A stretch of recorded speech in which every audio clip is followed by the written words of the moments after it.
Assalamu alaikum. Welcome back to new lesson. This is Fahim. Today we'll learn some structure, and in first time we also learned some structure. So first of all, our first structure is will. আমরা উইলকে ব্যবহৃত করি ভবিষ্যতে কোনো কিছু বোঝানোর জন্য।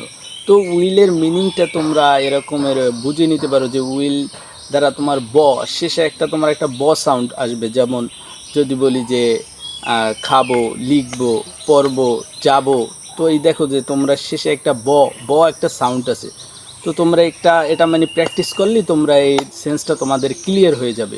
এখন আমি যদি বলি যে আমি সাহায্য করব, আই উইল হেল্প মানে কি আমি সাহায্য করব। আই উইল লিড আমি নেতৃত্ব দিব। আই উইল গো আমি যাব। আই উইল ইট আমি খাবো। আই উইল টেল আমি কথা বলবো। আই উইল রাইট আমি লিখবো। আই উইল রিড আমি পড়বো। আই উইল লার্ন আমি শিখবো। আই উইল প্লে আমি খেলবো। আই উইল কাম আমি আসবো। আই উইল লাভ আমি ভালোবাসবো।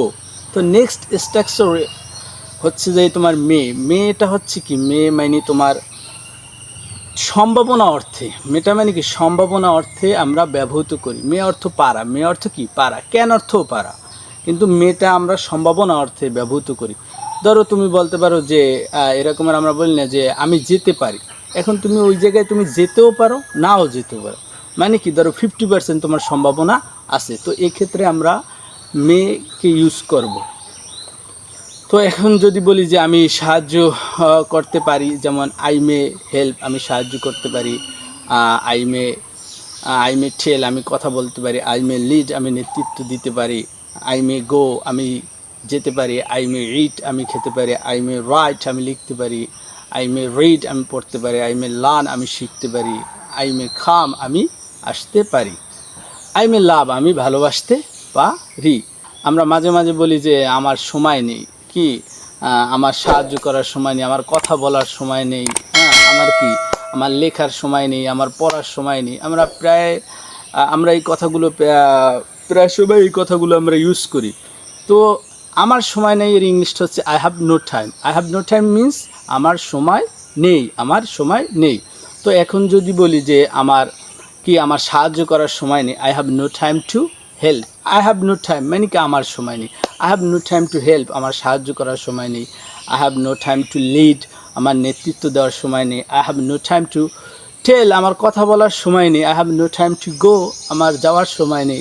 I have no time to eat আমার খাওয়ার সময় নেই। I have no time to write আমার লেখার সময় নেই। I have no time to learn আমার শেখার সময় নেই। I have no time to read আমার পড়ার সময় নেই। I have no time to come আমার আসার সময় নেই।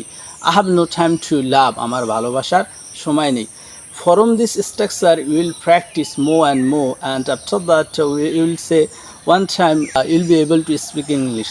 তোমরা এই যে আমি যে স্ট্রাকচারগুলো দিতেছি, তো এই স্ট্রাকচারগুলো থেকে তোমরা প্র্যাকটিস করবে, and you will add only verb. তোমরা এই স্ট্রাকচারের সাথে শুধু ভার্ব অ্যাড করবে এবং তোমরা প্র্যাকটিস করবে। If you don't get any partner, how we can practise alone. তো আমি ইতিমধ্যে একটা ভিডিও তৈরি করেছি বা ভিডিওটা দিয়েছি যে আমরা কিভাবে একাকী প্র্যাকটিস করতে পারি। পরে যে আমরা স্ট্রাকচারটা শিখবো সেটা হচ্ছে যে আমরা মাঝে মাঝে বলি যে আমি না যাওয়া পর্যন্ত, আমি না খাওয়া পর্যন্ত, আমি না লেখা পর্যন্ত, আমি না সাহায্য করা পর্যন্ত, আমি না আসা পর্যন্ত, আমি না নেতৃত্ব দেওয়া পর্যন্ত, এরকম আমরা বলি না। তো এগুলো আমরা আনটিল মানে না যাওয়া অর্থে আমরা মানে এটা ব্যবহৃত করি।